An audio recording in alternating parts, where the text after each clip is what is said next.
Welcome back my friends. Today I discuss pronoun. आज हम लोग सर्वनाम को डिस्कस करेंगे।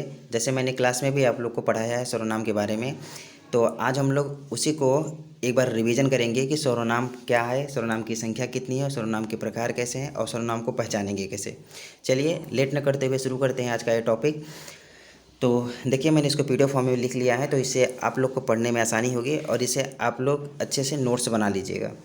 तो चलिए शुरू करते हैं। भाषा में सुंदरता, संक्षिप्तता एवं पुनरुक्ति दोष से बचने के लिए संज्ञा के स्थान पर जिस शब्द का प्रयोग किया जाता है वह सर्वनाम होता है। संज्ञा को हमने बता दिया है आप लोग को। संज्ञा किसे कहते हैं? किसी व्यक्ति, वस्तु, स्थान आदि के नाम को हम क्या कहते हैं? संज्ञा कहते हैं। और इसी के स्थान पर जिस शब्द का प्रयोग किया जाता है वह क्या होता है? सर्वनाम होता है। सर्वनाम का शाब्दिक अर्थ सबका नाम, अर्थात सभी संख्याओं के स्थान पर प्रयुक्त होने वाला शब्द सर्वनाम कहलाते हैं, जिससे वाक्य सहज एवं सरल हो जाता है। जैसे सीता आज शाला नहीं आई क्योंकि सीता क्या है? बीमार है। इसके स्थान पर यदि यह कहा जाए कि सीता आज शाला नहीं आई क्योंकि वह बीमार है, तो सर्वनाम के प्रयोग से यह वाक्य अधिक सरल एवं सुंदर बन जाता है।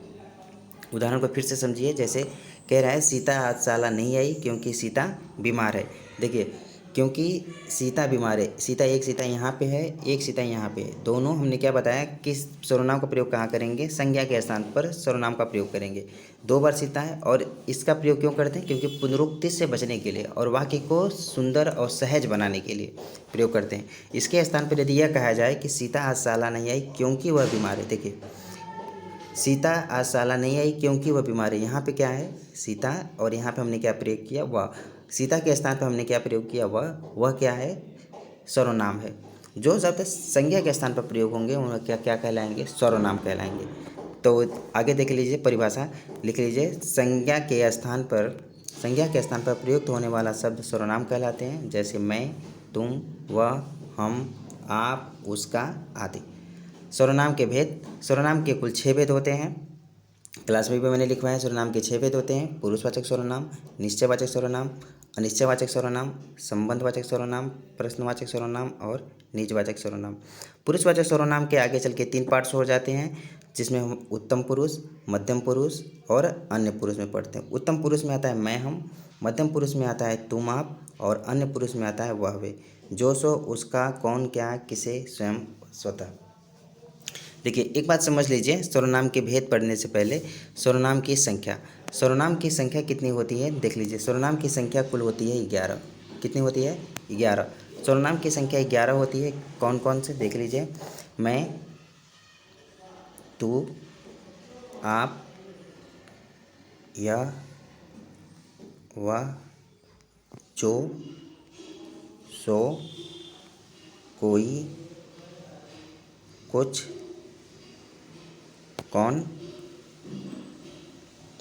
और हो जाएगा क्या। देखिए, दो बातें हैं, सर्वनाम की संख्या और सर्वनाम के प्रकार। अगर आपसे पूछा जाए सर्वनाम की संख्या कितनी है तो होती है, तो आपको बताना है 11।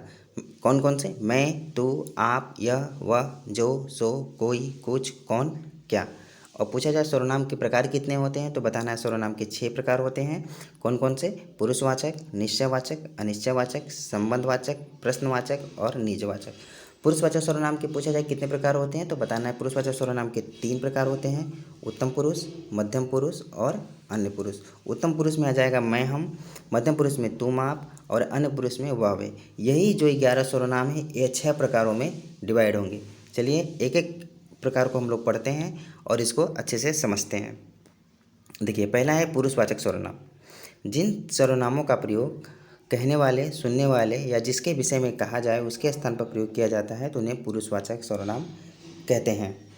जैसे पुरुषवाचक सर्वनाम पुरुषों या स्त्रियों के नाम के बदले आते हैं कुल मिला के, और उसमें कहने वाला, सुनने वाला, वो कहने वाला भी हो सकता है, सुनने वाला भी हो सकता है, या जिसके विषय में बात की जाए वो व्यक्ति भी हो सकता है।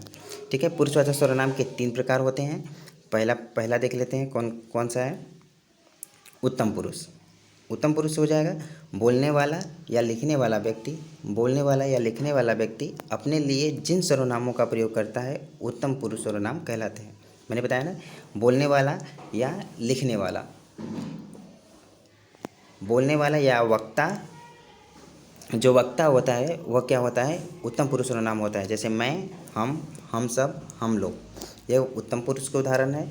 दूसरा है मध्यम पुरुष, जिससे संबोधित करके कुछ कहा जाए या जिससे बात की जाए, जिसके नाम के बदले में प्रयुक्त होने वाला सर्वनाम मध्यम पुरुष सर्वनाम कहलाता है।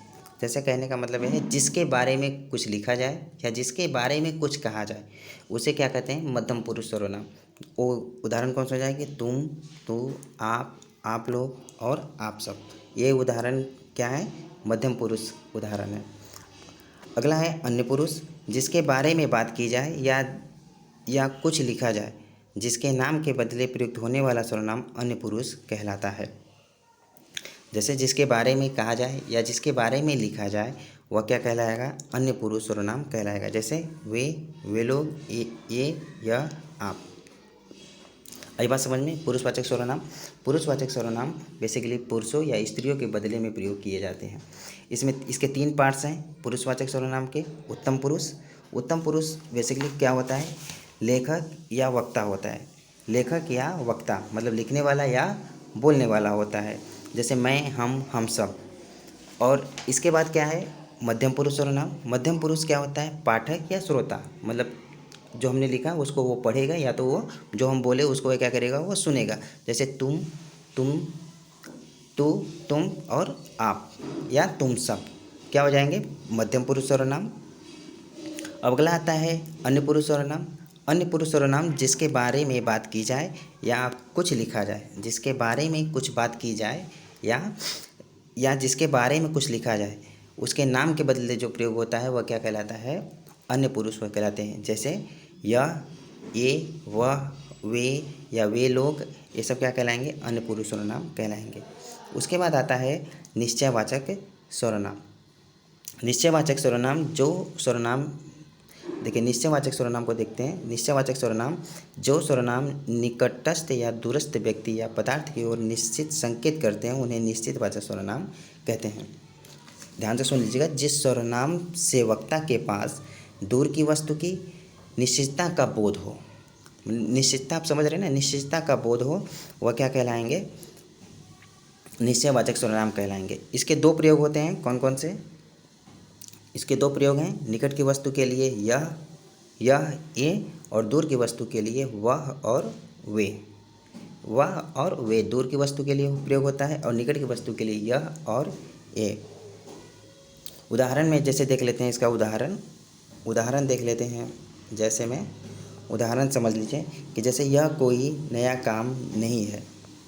जैसे यह कोई नया काम नहीं है, नया काम नहीं है।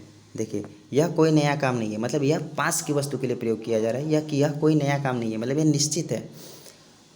अब देखिए दूर के लिए हम लोग क्या प्रयोग करेंगे, वह एक चिड़िया है, वह एक क्या है, चिड़िया है। देखिए वह एक चिड़िया है, बोलने से पता चल रहा है कि वह एक चिड़िया है, मतलब दूर की ओर संकेत हो रहा है, तो जैसे यह क्या हो जाएगा, दूर के लिए हो जाएगा, वह एक चिड़िया है। बेसिकली यह और वह का बहुवचन प्रयोग ए और वे होता है। आगे पढ़ लेते हैं अनिश्चयवाचक सर्वनाम। अनिश्चयवाचक सर्वनाम में देख लेते हैं, जिस सर्वनाम से किसी ऐसे व्यक्ति या पदार्थ का बोध होता हो जिसके विषय में निश्चित सूचना नहीं मिलती, उसे अनिश्चयवाचक सर्वनाम कहते हैं। जैसे कुछ, कोई सर्वनाम का प्रयोग प्रायः प्राणीवाचक सर्वनाम के लिए होता है, जैसे कोई उसे बुला रहा है। कुछ सर्वनाम का प्रयोग वस्तु के लिए होता है, जैसे पानी में कुछ है, घी में कुछ मिला है। देखिए अनिश्चयवाचक सर्वनाम समझिए इसको, जिस सर्वनाम से किसी विशेष वस्तु का प्रयोग नहीं होता उसे अनिश्चयवाचक सर्वनाम कहते हैं। अनिश्चयवाचक सर्वनाम बेसिकली 2 ही होते हैं, कोई और कुछ। जो मैंने 11 लिखवाए हैं सर्वनाम, उसमें 2 सर्वनाम होते हैं अनिश्चयवाचक सर्वनाम में, कोई और कुछ। कोई का प्रयोग अज्ञात पुरुष और बड़े जंतु के लिए होता है। देखिए जैसे कि क्या है कि हम बोलें, एक उदाहरण जैसे इसमें लिखा हुआ है कि कोई उसे बुला रहा है, निश्चित नहीं है कि कौन बुला रहा है ना, यह निश्चित नहीं है कि कौन बुला रहा है, इसलिए कोई शब्द क्या हो जाएगा, अनिश्चयवाचक सर्वनाम हो जाएगा, कोई उसे बुला रहा है। अब जैसे एक उदाहरण मैं लिखता हूँ, दरवाजे पर कोई खड़ा है, दरवाजे पर कोई क्या है, खड़ा है। देखिए, दरवाजे पर कोई खड़ा है, कोई खड़ा है मतलब कोई एक व्यक्ति होगा, लेकिन वो कौन खड़ा है यह नहीं पता है। यह क्या हो जाएगा? अनिश्चयवाचक सर्वनाम हो जाएगा। आई बात समझ में? अनिश्चयवाचक सर्वनाम किसे कहते हैं? जिस सर्वनाम में किसी विशेष वस्तु का प्रयोग नहीं होता उसे अनिश्चयवाचक सर्वनाम कहते हैं।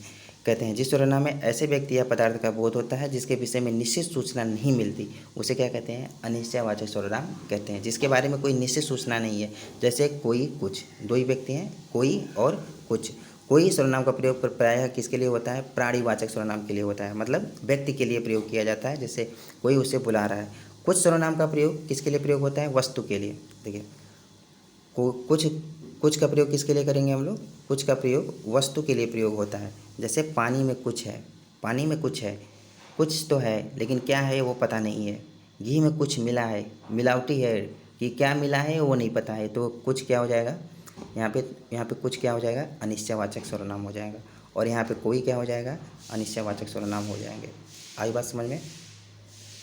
आगे बढ़ते हैं हम लोग संबंधवाचक सर्वनाम की तरफ। चौथा है संबंधवाचक सर्वनाम। संबंधवाचक सर्वनाम को समझिए, दो उपवाक्यों के बीच में प्रयुक्त होकर एक उपवाक्य की संज्ञा या सर्वनाम का संबंध दूसरे उपवाक्य के साथ दर्शाने वाला सर्वनाम क्या कहलाता है? संबंधवाचक सर्वनाम कहलाता है। उपवाक्य क्या होता है? वाक्य से छोटा होता है, ठीक, शब्द से बड़ा होता है। शब्द से मिलकर क्या बनते हैं? उपवाक्य बनते हैं, और उपवाक्यों को मिलाकर क्या बनता है? वाक्य बनता है। तो दो उपवाक्यों के बीच में या दो वाक्यों के बीच में रिलेशन बनाने वाला क्या कहलाता है? संबंधवाचक सर्वनाम कहलाता है। दोनों को संबंध जोड़ने वाला क्या कहलाएगा? संबंधवाचक सर्वनाम कहलाएगा। जैसे जो, जिसे, जिसका, जिसको, ये क्या ये संबंधवाचक सर्वनाम है। और इनका प्रयोग देखिए उदाहरण में, जैसे सो सोएगा, जो सोएगा सो खोएगा। देखिए, एक उपवाक्य सोएगा, दूसरा उपवाक्य खोएगा, ठीक। अब इसको दोनों को संबंध जोड़ दिया, जो सोएगा सो खोएगा। देखिए, जिसकी लाठी उसकी भैंस। देखिए, जिसकी लाठी उसकी भैंस, ये दोनों में क्या कर रहा है? जिसकी रिलेशन बता रहा है, जिसकी लाठी उसकी भैंस। जो सत्य बोलता है वह नहीं डरता। देखिए, सत्य बोलता है वह नहीं डरता। कौन? जो सत्य नहीं बोलता है वह नहीं डरता है। आई बात समझ में? संबंधवाचक सर्वनाम दो उपवाक्यों के बीच में संबंध स्थापित करता है तो क्या कहलाता है? संबंधवाचक सर्वनाम कहलाता है। आइए देखते हैं अगला प्रश्नवाचक सर्वनाम। प्रश्नवाचक सर्वनाम, जिस सर्वनाम का प्रयोग प्रश्न पूछने के लिए होता है उसे प्रश्नवाचक सर्वनाम कहते हैं। जैसे क्या, किसने, कौन। प्रश्नवाचक सर्वनाम कौन कौन से? क्या, किसने और कौन। देखिए, प्रश्नवाचक सर्वनाम बेसिकली प्रश्न पूछने के लिए ही प्रयोग किया जाता है। जैसे वहाँ दरवाजे पर कौन खड़ा है, दरवाजे पर कौन खड़ा है, तो कौन क्या हो जाएगा? प्रश्नवाचक सर्वनाम।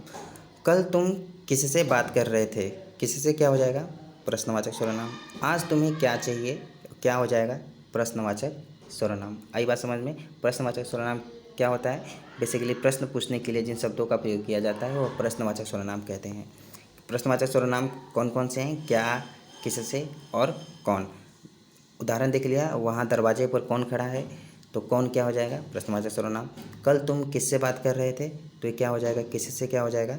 प्रश्नवाचक सर्वनाम। आज तुम्हें क्या चाहिए, क्या हो जाएगा? प्रश्नवाचक सर्वनाम। आगे देखते हैं, अगला है और लास्ट भी है निजवाचक सर्वनाम। निजवाचक सर्वनाम किसे कहते हैं? निज मीन्स होता है अपना, समझिए इसको। ऐसे सर्वनाम जिसका प्रयोग वक्ता या लेखक स्वयं अपने लिए करते हैं निजवाचक सर्वनाम कहलाते हैं। मतलब वक्ता किसके लिए प्रयोग करेगा? खुद के लिए प्रयोग करेगा। वक्ता या लेखक मतलब लिखने वाला स्वयं के लिए प्रयोग करता है, वह क्या हो जाएगा? निजवाचक सर्वनाम। जैसे आप, अपना, स्वयं, खुद आदि कैसे क्या शब्द हैं? निजवाचक सर्वनाम है। जैसे प्रयोग में देखिए, मैं अपनी पुस्तक पढ़ रहा हूँ, मैं अपनी पुस्तक पढ़ रहा हूँ, मतलब इसे पता चल रहा है कि जो मैं अपनी पुस्तक पढ़ा हूँ, लिखने वाला या वक्ता खुद अपनी पुस्तक क्या कर रहा है? पढ़ रहा है। आप अपने घर कब जा रहे हैं, आप अपने घर कब जा रहे हैं। वाक्य में अपनी तथा अपने शब्द निजवाचक सर्वनाम हैं। आई बात समझ में? यहाँ पे जैसे अपनी पुस्तक और आप अपने घर कब जा रहे हैं, मतलब ये दोनों शब्द कैसे हैं? निजवाचक सर्वनाम है। आई होप आपको समझ में आया होगा। अगर नहीं समझ में आया होगा तो वीडियो को एक बार फिर से देखिएगा। फिर से देखकर इसके आप लोग पूरे नोट्स बना लीजिएगा, अच्छे से नोट्स बनाकर याद करके कल स्कूल में आइएगा। जहाँ नहीं समझ में आया होगा एक बार फिर से पूछ लीजिएगा। तो आई होप, मुझे लगता है कि आप लोग को समझ में आ गया होगा। चलिए, तब तक इसको आप लोग रिवीजन करिए, इसके नोट्स बनाइए और अपना ध्यान रखिएगा, स्वस्थ रहिएगा, मस्त रहिएगा। मिलते हैं कल स्कूल में, तब तक के लिए टाटा, बाय बाय, नमस्कार, टेक केयर।